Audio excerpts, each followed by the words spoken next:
The easiest way to steal a fortune is to convince everyone it never belonged to you in the first place.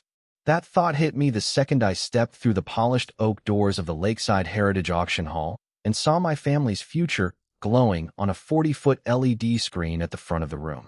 Lot 14, Lot 15, Lot 16, Premium Lakefront Development Parcels. Estimated value, $12 million. My land, every acre of it. The room smelled like fresh coffee, expensive leather, and newly polished hardwood floors, the kind of scent that always follows people who believe money solves every problem.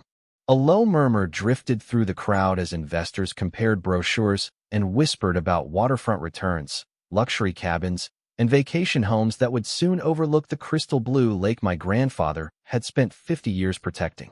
Crystal chandeliers reflected across the glossy auction stage, while the auctioneer adjusted his microphone and smiled with practiced confidence. He had no idea the rightful owner of those lots was sitting quietly in the last row wearing a faded navy jacket and an old baseball cap. My name is Ethan Caldwell, and everything displayed on that screen belonged to my family long before Willow Creek Estates existed, long before the first HOA meeting was ever held, and long before anyone decided that paperwork could somehow erase generations of ownership. My father used to tell me that land remembers every footprint, every storm, every promise. He believed property wasn't measured only in dollars, but in mornings spent fishing before sunrise, evenings watching bald eagles circle above the water, and quiet weekends repairing old wooden docks with your own hands. I believed him. That's why I never sold those lakefront lots, even after developers waived checks large enough to change my life. They called me stubborn. My father called it keeping your word. Then Linda Harper came along. Around our county, people knew her as the smiling president of the HOA, always dressed in bright designer colors, always carrying a leather folder packed with bylaws and violation notices, always speaking softly enough to sound reasonable until you realized every sentence ended with someone else losing something. She stood near the front of the room now, greeting bidders with polished confidence, shaking hands like she was hosting a charity gala instead of auctioning property she had absolutely no right to touch. She even laughed when someone complimented the investment opportunity, and that laugh echoed across the ballroom like she'd already won. I stayed silent. My heartbeat matched the slow tapping of the auctioneer's wooden gavel against the podium while pages rustled, phones buzzed, and numbered bidding paddles shifted across polished tables. Every sound felt sharper than it should have, as though the room itself knew something was terribly wrong. The giant countdown clock beside the stage flashed 5 minutes until opening bid. 5 minutes until strangers started competing to buy pieces of my family's legacy. 5 minutes until Linda Harper expected to celebrate the biggest victory of her career. She never looked toward the back of the room. She never noticed me watching. And she certainly never imagined that before the final bid could ever be accepted, someone else would walk through those same oak doors carrying authority that no forged document, HOA resolution, or fake foreclosure could ever outrank. 18 months earlier, none of this seemed possible. Every sunrise over Caldwell Lake still carried the same peaceful rhythm I had known since I was a boy. The air always smelled faintly of fresh pine, damp earth, and clean water rolling against the old cedar dock my grandfather built with his own hands in 1968. Every loose board had a story. Every weathered post had survived another winter. I could still hear my father laughing whenever I replaced a warped plank, reminding me that taking care of land was never about making money. It was about earning the right to pass it on. Our family owned just under 60 acres along the eastern shoreline, including 3 untouched lakefront parcels that had become some of the most valuable property in the county as vacation tourism exploded. Real estate companies mailed offers almost every month. Some came with glossy brochures promising luxury resorts. Others arrived in thick envelopes filled with contracts and numbers large enough to make most people forget their principles. I declined every single one. I was a civil engineer by trade, and I had done well enough designing bridges, shoreline stabilization projects, and flood control systems across Texas and Oklahoma. I did not need another paycheck. What I wanted was to preserve the shoreline exactly the way my grandfather had left it, with towering oak trees, native grasses, and quiet water where families still fished at sunrise instead of listening to construction equipment all day. That decision made perfect sense to everyone except the leadership of Willow Creek Estates. They saw my property differently. To them, those lakefront lots were not family history. They were the missing pieces of an expansion plan that would connect their subdivision to the lake and instantly increase every surrounding property value. The first time Linda Harper introduced herself, she wore a warm smile and carried a welcome basket filled with cookies, neighborhood newsletters, and a polished brochure showing what she called the future of the community. She spoke gently, complimented my family's stewardship of the shoreline, and said she hoped we could become partners someday. Something about the conversation never felt genuine. Her eyes spent more time studying the property survey hanging inside my office than looking at me.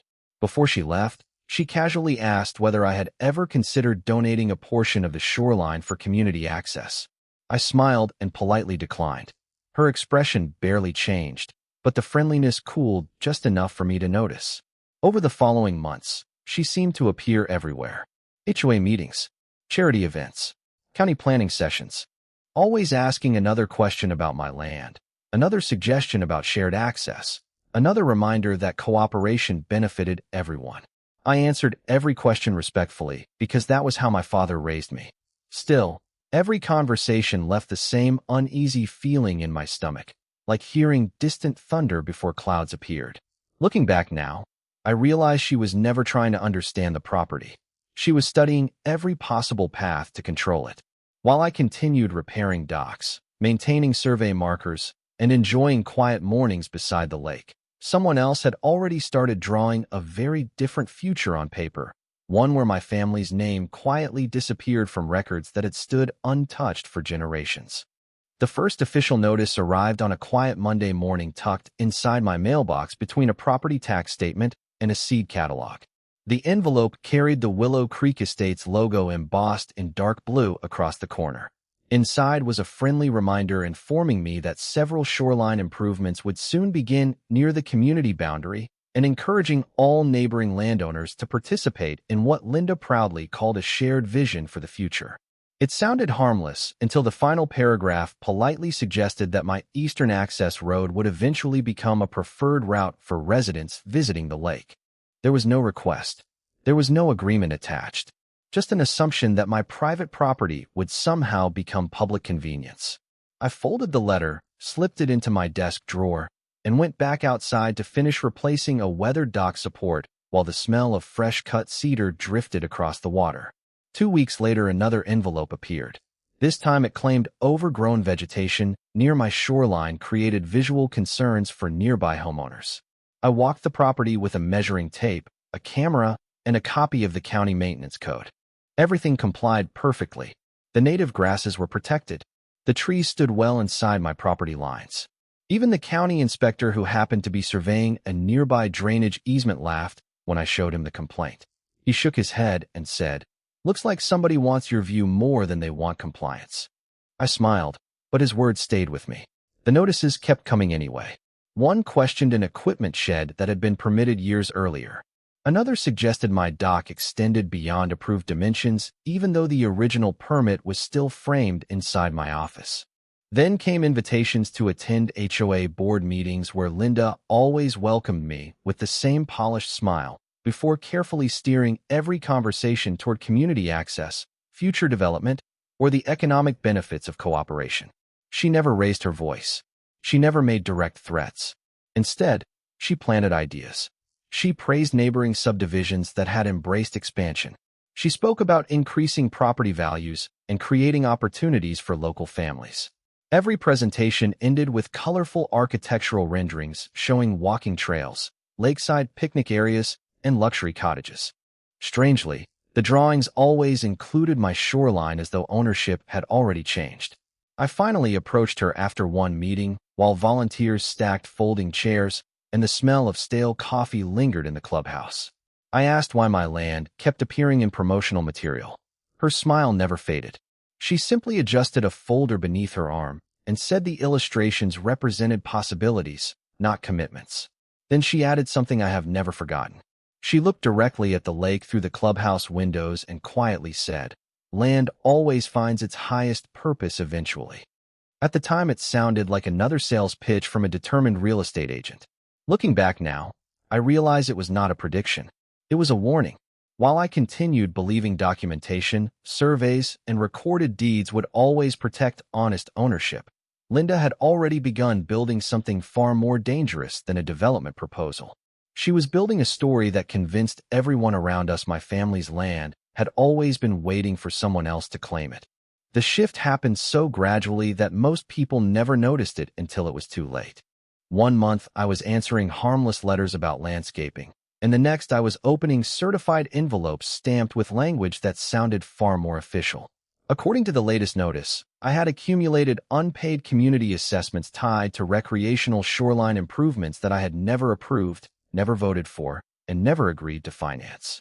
I read every page twice while the smell of black coffee drifted across my kitchen and morning sunlight reflected off the calm lake outside my window.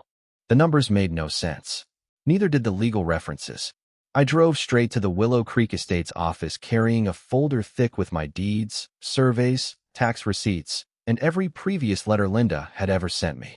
She welcomed me into the conference room with the same polished smile she wore at every public event. A fresh bouquet sat on the table beside neatly stacked binders, and soft instrumental music played through hidden ceiling speakers as though we were discussing landscaping instead of my family's future. I calmly pointed out that my property had never been part of the homeowners association. She barely glanced at the documents before sliding another folder toward me.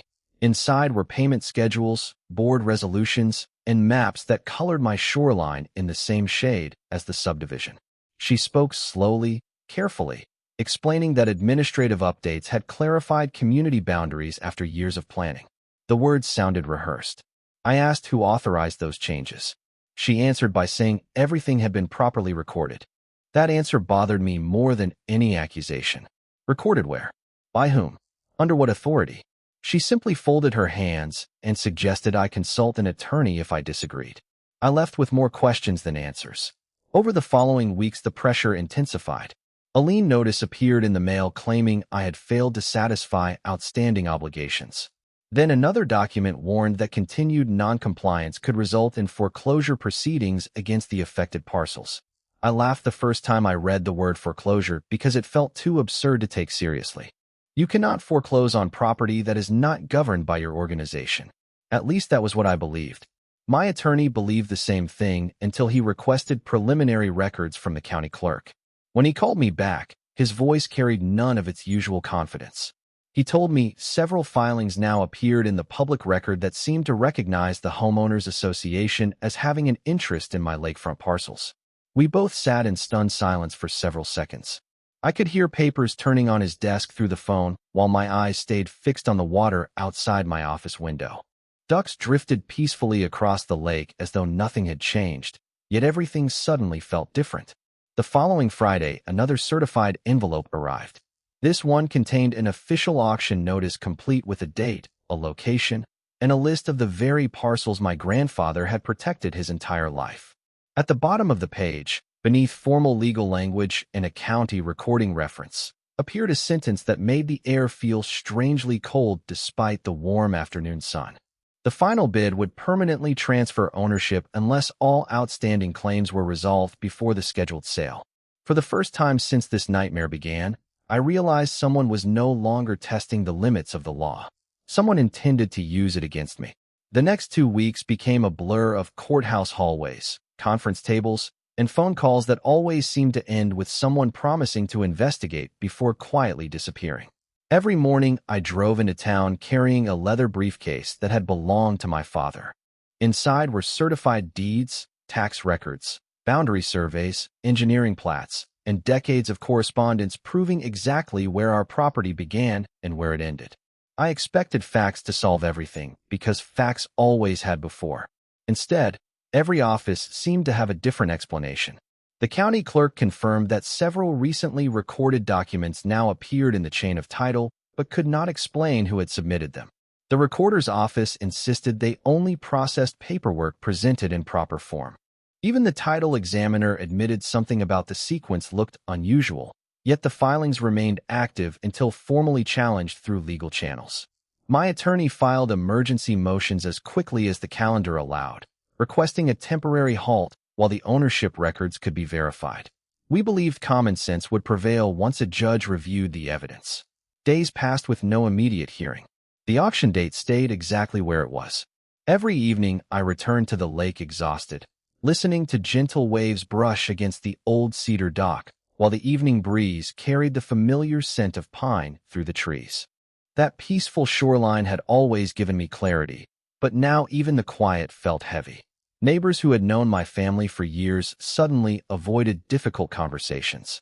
Some believed the notices had to be legitimate because official paperwork rarely appeared without a reason. Others whispered that perhaps I had missed payments or signed something years earlier that I no longer remembered. Rumors spread much faster than truth. Linda never argued with anyone directly. She simply allowed people to reach convenient conclusions on their own. One afternoon, I stopped by a local coffee shop where several business owners gathered after lunch. Their conversation stopped the moment I walked inside. A man I had known for nearly a decade finally broke the silence by asking whether it was true that the lakefront parcels were going to auction. Before I could answer, another customer quietly said he had already heard investors from 2 counties away plan to attend because waterfront property almost never became available. That sentence stayed with me the entire drive home. The auction was no longer a threat on paper. People were making travel plans. Buyers were printing financial statements. Someone expected to leave that room believing they had legally purchased my family's land. 3 days before the scheduled sale, my attorney called just before sunset. I could hear fatigue in his voice before he even spoke. The emergency request had not been granted in time, and the administrative process would continue unless new evidence surfaced immediately. He apologized more than once, but I knew he had done everything he could with the information we had. After the call ended, I unlocked my father's old workshop for the first time in months. Dust floated through narrow beams of golden light spilling across shelves lined with weathered toolboxes, rolled maps, and carefully labeled storage boxes that he had organized with almost military precision. I was not looking for anything specific. I simply wanted to feel close to the man who had taught me that every problem had an answer if you were patient enough to keep searching. At the very back of a steel cabinet, hidden beneath a stack of yellowed engineering drawings, I noticed a small fireproof document box with my father's handwriting across the lid. It contained papers I had never seen before, and the moment I lifted the first folder into the fading evening light, I realized this story was about to change completely. The latch on the fireproof box clicked open with a sound so small that I almost missed it beneath the evening chorus of crickets outside the workshop. A faint scent of old paper, machine oil, and cedar drifted into the air as I lifted the lid. My father had organized everything with the same precision he brought to every project he ever touched. Thick manila folders were arranged by year, each labeled in neat block letters with black fountain pen ink that had barely faded despite decades in storage. The first folder contained the original subdivision survey completed long before Willow Creek Estates had ever broken ground. The second held correspondence between my grandfather and the County Planning Commission regarding shoreline preservation. Then I reached a sealed envelope marked, "Do not discard." Original recording documents. My pulse quickened as I carefully unfolded the papers inside. Resting on top was the original master plat bearing the raised county seal, followed by certified boundary surveys signed by 2 licensed surveyors whose names I immediately recognized. Every legal description matched the deeds that had been passed down through my family. More importantly, every map confirmed that our lakefront parcels had always remained completely outside the jurisdiction of the Homeowners Association. Tucked behind those surveys was something I had never known existed, a formal agreement executed before the subdivision was ever developed. The document clearly stated that the Caldwell shoreline properties were permanently excluded from all future Homeowners Association governance, assessments, easements, and restrictive covenants unless voluntarily accepted by the owner through a separately recorded instrument. My family had never signed such an instrument. They never needed to. The exclusion had already been legally established from the beginning. I immediately called my attorney and read every paragraph aloud while photographing each page in high resolution. For the first time in days, his voice carried genuine excitement instead of cautious optimism. He instructed me to bring every original document directly to his office first thing the next morning without making copies available to anyone else. Before sunrise, we met with an experienced title examiner who spread the documents across a large conference table beneath bright white lights. He compared every page against current county records, occasionally stopping to adjust his glasses before checking another reference number. After nearly 2 hours, he leaned back in his chair and quietly said something I will never forget. He told us the original recording numbers were authentic, but several critical references connected to the recent filings appeared to have been altered or omitted entirely during later submissions. Those missing references were exactly what concealed the permanent exclusion agreement from the public chain most people reviewed. My attorney immediately contacted the county recorder, a licensed surveyor, and an investigator specializing in real estate document fraud. Instead of asking anyone to stop the auction, he suggested something that surprised me. He believed we should allow the event to proceed exactly as scheduled while the investigators completed their review. Every bid, every representation, every document presented during the sale would become part of the official record. If someone knowingly relied on altered filings while claiming legal authority over property they never controlled, the evidence would speak louder than any argument we could make beforehand. As I gathered my father's papers back into their folders, I ran my hand across the worn leather briefcase he had carried for decades. He had preserved every page because he understood something I had only just begun to appreciate. Honest ownership is protected not only by the land itself, but by the quiet patience of people who never stop keeping the truth. From that moment forward, every decision became a lesson in patience. My first instinct was to march straight into the auction hall with the original documents and in the entire scheme before another invitation could be mailed. My attorney stopped me before I even reached the parking lot. He reminded me that exposing the truth too early might only encourage people to quietly withdraw questionable filings and claim everything had been an innocent administrative mistake. If we wanted the full story documented, everyone involved needed to act exactly as they intended without knowing the truth was already waiting for them. It was one of the hardest conversations I have ever accepted. For the next several days, I lived as though nothing had changed. I answered routine electronic mail, inspected a bridge project outside the county, and even waved to neighbors who assumed I was simply preparing for an inevitable loss. Meanwhile, behind the scenes, an entirely different effort was unfolding. The title examiner completed a comprehensive report comparing the original county recordings with the more recent filings. A licensed surveyor physically located every historic boundary marker around the shoreline and confirmed they matched the original master plat within accepted engineering tolerances. The county recorder reviewed archived microfilm copies that had not been accessed in years, revealing references that no longer appeared in the modern electronic record. Every discovery strengthened the same conclusion. My family's property had never legally entered the homeowners association. The exclusion agreement had existed from the very beginning. My attorney assembled certified copies, sworn statements, survey exhibits, and chronological timelines until the conference room table disappeared beneath neatly organized evidence. Those materials were quietly delivered to the appropriate authorities responsible for reviewing possible irregularities involving recorded property documents. No announcements were made. No accusations were posted online. No dramatic confrontations took place. Everyone simply continued doing their jobs while the facts assembled themselves piece by piece. I stayed away from Willow Creek Estates during that time, but news still reached me through casual conversations around town. Investors were arriving from neighboring counties. Local real estate agents were describing the auction as a once-in-a-generation opportunity. Promotional packets highlighted breathtaking lake views and future luxury development plans, complete with artist renderings that looked remarkably similar to the brochures Linda had shown me months earlier. Every advertisement increased my confidence that she truly believed the transaction would proceed without interruption. The evening before the scheduled sale, I drove down to the shoreline alone. The lake reflected a sky filled with deep orange and fading blue, while a gentle breeze rippled across the surface exactly as it had throughout my childhood. I walked to the old cedar dock and rested my hand on the weathered railing my grandfather had sanded smooth decades ago. The same boards that had carried generations of my family still creaked softly beneath my boots. Nothing about the land had changed. Only the paperwork surrounding it had. I opened my father's leather briefcase one last time and looked again at the original documents resting inside protective sleeves. The raised county seal caught the last rays of sunlight, reminding me that truth does not become weaker simply because someone hides it. The next morning I dressed in the same faded navy jacket and old baseball cap I had worn hundreds of times before.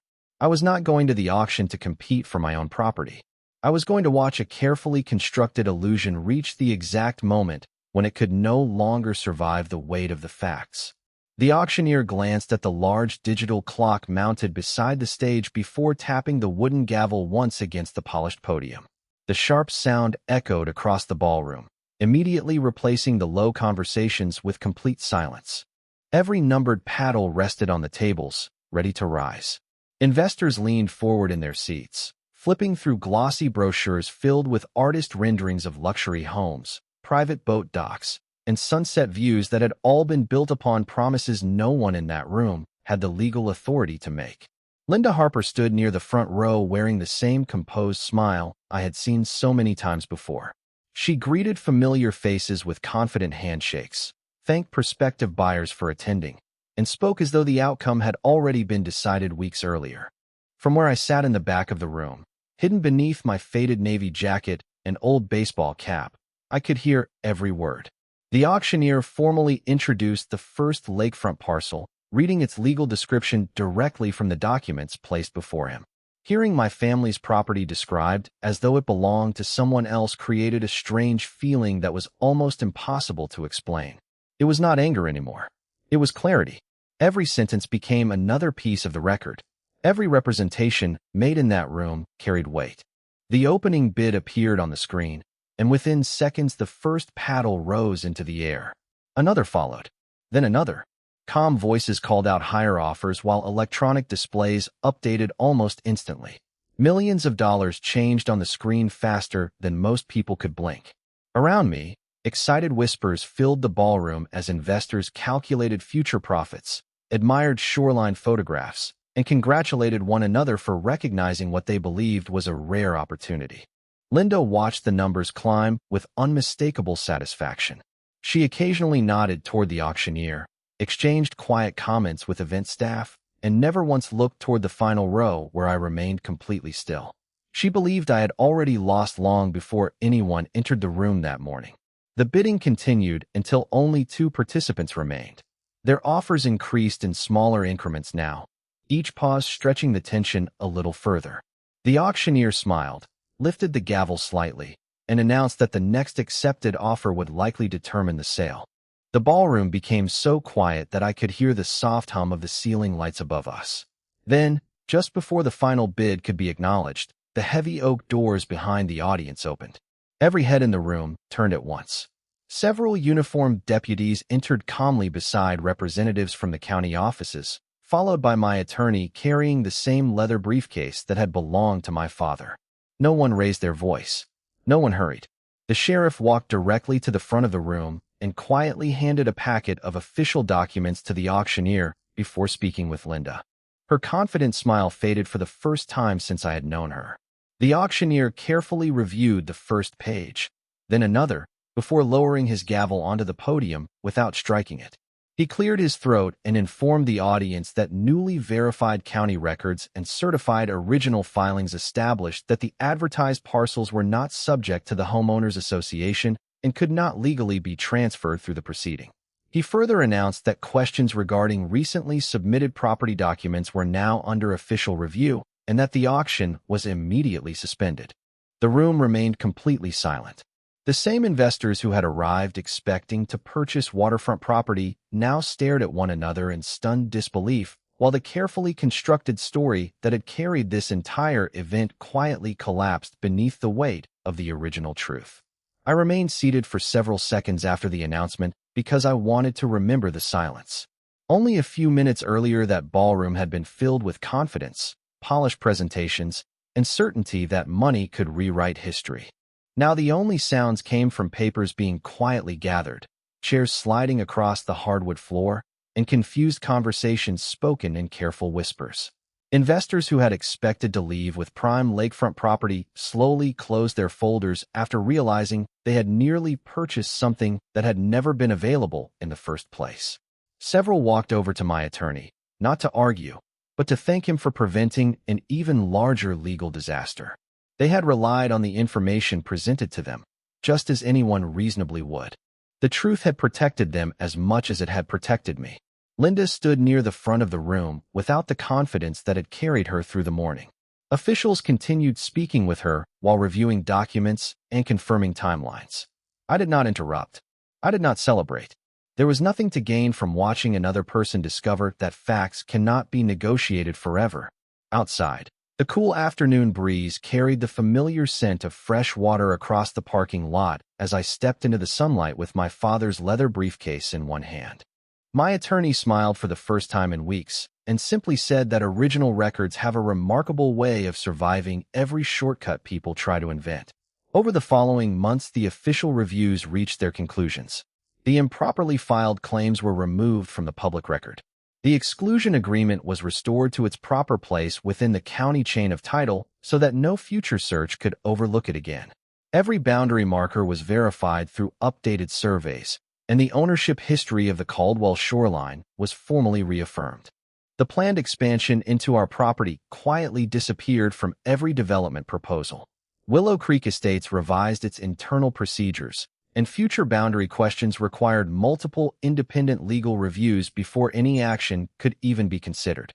Around town, people slowly stopped repeating the rumors they had once accepted as truth. Many neighbors apologized for believing the paperwork without asking questions.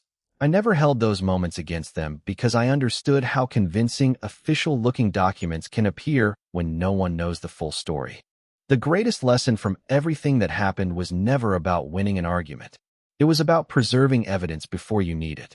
My father had spent decades organizing surveys, deeds, correspondence, and recording numbers because he believed responsibility did not end when documents were signed. It continued every year afterward. One quiet morning not long after everything was resolved, I returned to the old cedar dock before sunrise. The lake looked exactly the way it had when I was a child. Gentle waves brushed against the weathered pilings while a pair of bald eagles circled high above the shoreline. The same oak trees still reflected across the calm water, and the same breeze carried the scent of pine through the morning air. I placed my father's briefcase on the dock beside me and watched the first light spread across the surface of the lake. $12 million could measure the market value of those 3 parcels, but it could never measure what they truly represented. They carried my grandfather's determination, my father's wisdom, and the quiet promise that some things are worth protecting simply because they are rightfully yours. That morning I finally understood what my father had meant all those years ago.